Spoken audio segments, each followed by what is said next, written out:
Today on Locked On Mizzou, I'm going to update the quarterback positions for both Missouri and South Carolina. Plus, what are the odds that we could be in for a 2017-like finish where Missouri got off to a terrible start, but actually finished rather strongly, giving you hope for what was a pretty strong 2018 season. All this and more coming up right now on Locked On Mizzou.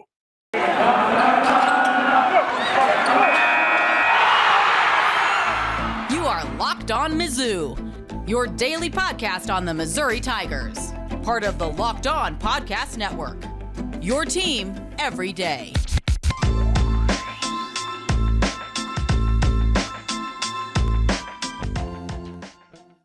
Hail you true sons and daughters, I'm John Miller, your Mizzou mafioso and the central scrutinizer of Missouri Tigers football and basketball each and every weekday. And this episode of Locked On Mizzou is brought to you by McDonald's, proudly serving communities since 1965. McDonald's has always been more than just a place to get tasty, affordable food. It's an unofficial community center as well. So a big thank you to our friends at McDonald's for always being there. I'm loving it. And by the way, if you're watching this on YouTube, you might have noticed that I forgot to turn on my lights that actually light up my Ben Affleck-like face. That's according to the comments on YouTube, not according to me. So you get to see it all here on YouTube. That's the plus. So follow me over there for free. But you know what? Here on Locked On Mizzou, I want to start with, well, what do we like to talk about when it comes to football, right? We like to talk about the quarterback position. And obviously there's a lot of intrigue with who's going to start at quarterback this week for Missouri. And just quickly, I want to point out something. Obviously, Brady Cook took his turn at the lectern this week, met with the media. But if your first response there is to think, well, that means Cook is definitely going to start on Saturday, pump the brakes a little bit, because Missouri has its own internal rule about true freshmen that applies to Tyler Macon here. They don't let any true freshmen talk to the media until they've played 4 games. Well, in case you're unaware, Tyler has played 3 games so far, 1 more, and he'll be under still that redshirt threshold. So you know what? If it were me, if I were Eli Drinkwitz, I would start Brady Cook in this game, and I would likely play him the entire game, barring injury. That would be my plan. One way or the other, I want to see one of these guys just get the football, get all of the practice reps, or 90%, the starters' share of the practice reps this week in practice, and just go with them. As I've said before, I've never been a fan of alternating quarterbacks. I just think it gets not only the individual out of rhythm, I think it gets your entire offensive unit out of rhythm as well once you start changing quarterbacks, changing play calling, and all that good stuff.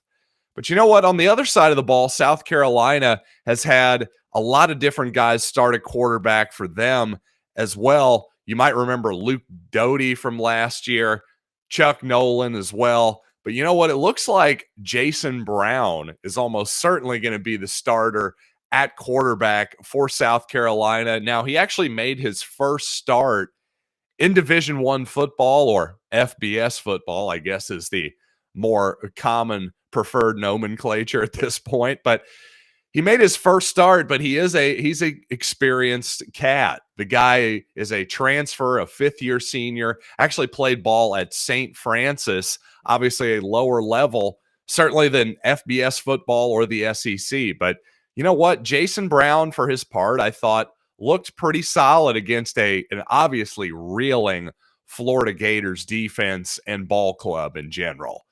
Now, obviously, it's a little bit tough to know what to make of that result last week in some ways. Obviously, South Carolina put it on Florida last week. They were 20-point underdogs, ended up winning by I believe, 23 points, if I'm remembering correctly. But regardless, a huge blowout by the Gamecocks.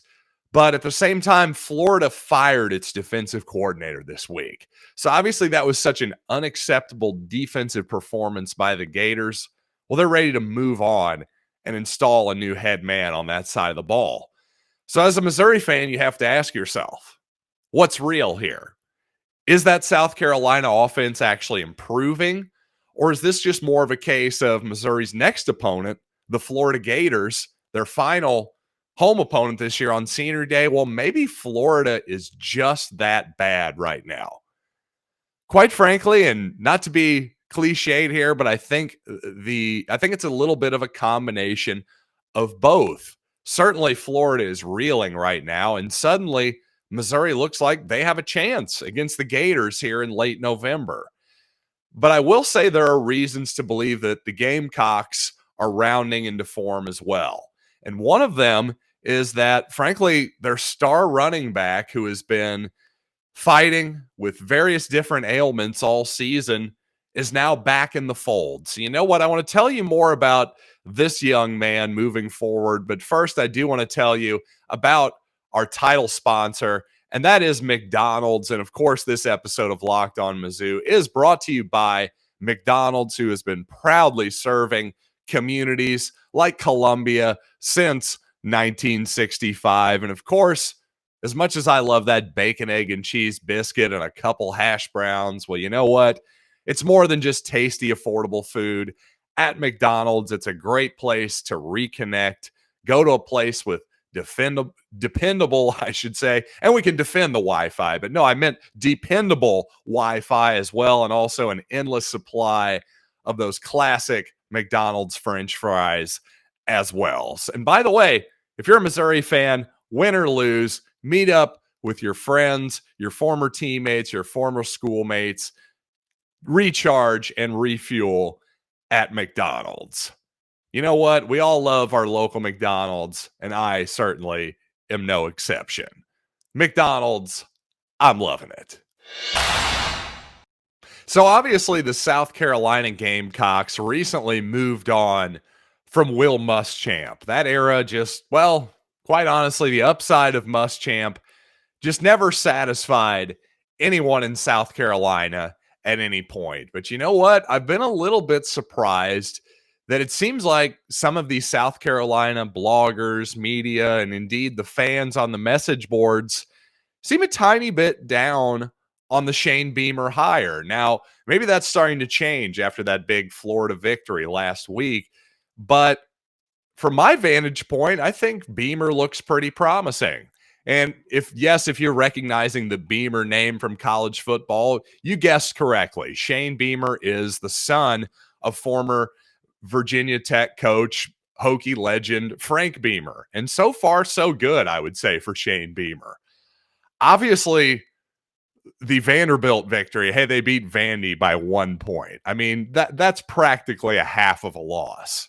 A win's a win, right? But my goodness, if you're only going to beat Vanderbilt by 1 point, you're not exactly feeling great about that win. And if you're a Missouri fan, you're probably feeling a similar way about that. But the thing is, Beamer is still in year one here. And he's had a lot of different challenges, injuries at quarterback, and also maybe his best offensive player has dealt with a lot of problems as well. Kevin Harris last season in that COVID-shortened 2020 SEC-only 10-game schedule had over 1,100 yards rushing.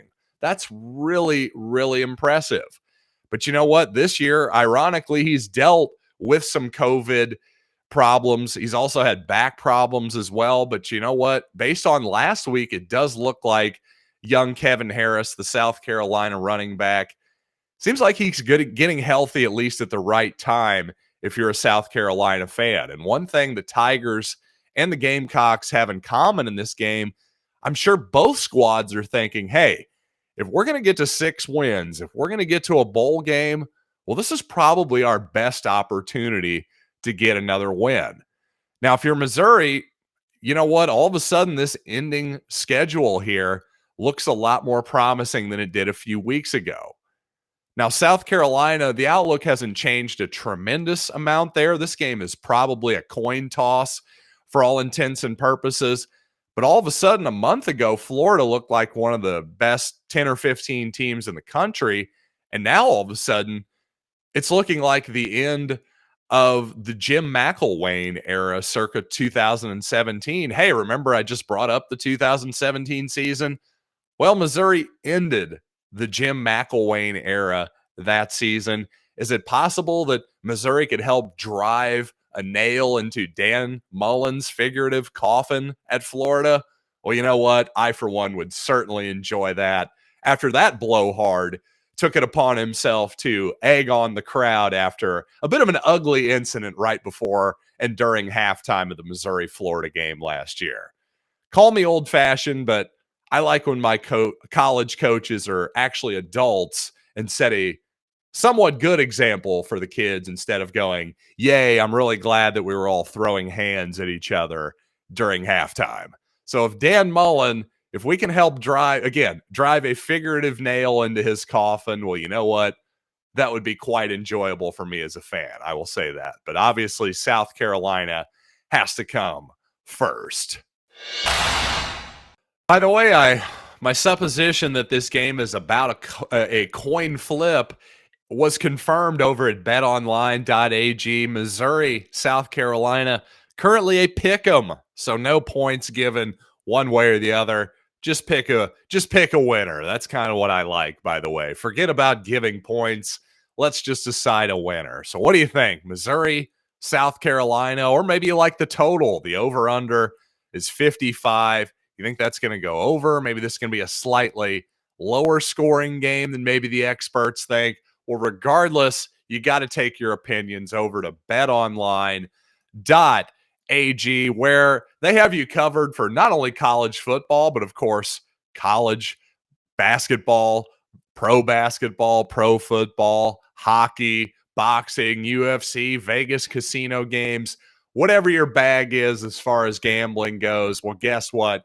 BetOnline has you covered, and they are the place we trust here at the Locked On Podcast Network. So I got a tip for you. When you go to betonline.ag, use the promo code Locked On, and you'll get a 50% welcome bonus on your first deposit.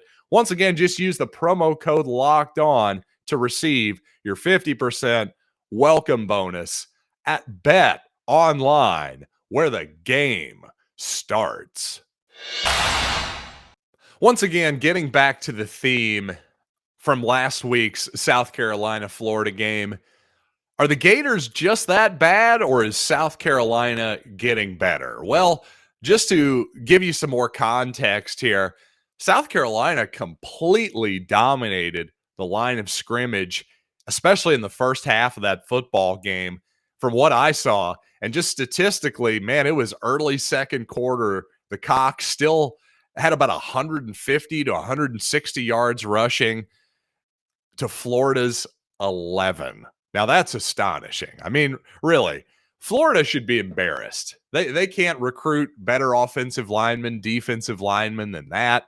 Well, that's a whole other issue, and we'll certainly get to that next week when we preview the Gators. But as from South Carolina's perspective, I will say it does seem like they've found a decent answer at quarterback. And like I said before, Kevin Harris, a big deal. He's a difference-making type running back in a league where, frankly, there aren't a ton of true difference makers. But for South Carolina, it does seem like Kevin Harris is a guy that increases their odds of winning any given ball game quite a bit. But you know what? Just getting back to the USCE quarterbacks, well, you know what? Jason Brown, for as much as in some ways I would sort of compare their quarterback situation. You see, Connor Bazelak is a guy that has been branded as a game manager. And some people take that as an insult, but you know what? If you're a good game manager, hey, you can win a lot of football games that way. Unfortunately, I think Connor Bazelak at a certain point became a wounded game manager, whether it was physically, mentally, in terms of confidence, or maybe a little bit of both. And I think that was true for South Carolina as well. I think the similarity is that South Carolina and Missouri both need, based on their own limitations offensively, they need a guy who can run the football a little bit. And I think Jason Brown for South Carolina fits the bill. Now, my question is, can Jason Brown, and really, frankly, any quarterback, but let's focus specifically on Jason Brown. Can he handle the blitz? Can he handle pressure? Can he handle a 3rd and 10 situation where everyone in the stadium knows that it's going to be a pass? And you know what? Frankly, if you're the Missouri defense, knowing his potential limitations, his lack of experience at the SEC level, and his strengths and his weaknesses, I would be much less concerned about actually getting sacks on the quarterback against this type of player, the type of player that Jason Brown is, versus just actually keeping him in the pocket, especially on a blitz, by the way. You know Missouri's going to bring six or seven guys on occasion just to see what he can do against it.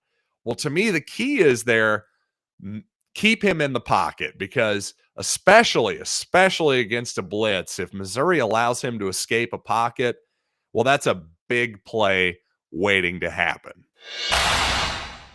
Finally, you know what? Quickly, there's something I've been meaning to mention on this show for a long time, but just various different topics keep getting pushed to the head of the queue. But you know what? Marcus Golden, former Missouri defensive end, outside linebacker, man, he is just absolutely crushing it for the Arizona Cardinals this season in the National Football League with 9 sacks already about halfway through the season. Just incredible. And you know what? I've never met Marcus Golden, had any interaction with him whatsoever, but by all accounts I've ever heard, one of the kindest, most, enjoyable, likable young men who's come through Missouri in the last 10 years or so. So congratulations to him.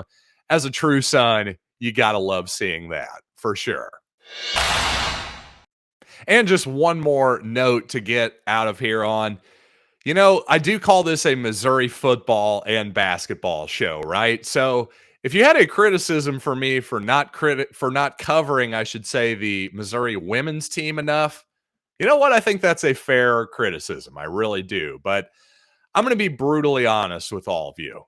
I need the Missouri women to be more interesting before I start talking about them, because the last couple seasons just haven't really been all that interesting for Missouri women's basketball. In the post Cunningham Porter era, there just hasn't been a lot to talk about. And again, that Porter Cunningham era of Missouri women's basketball with Sierra Michaelis and various other strong players on that team. Well, I really enjoyed that team a lot and definitely was rooting for them hard in March and all that stuff. But it just hasn't grabbed me as much, to be brutally honest, the last 2 seasons. So if Asia Blackwell and Haley Frank and all those young ladies put together a season that is interesting enough that people in this audience are demanding that I talk about it, well, guess what?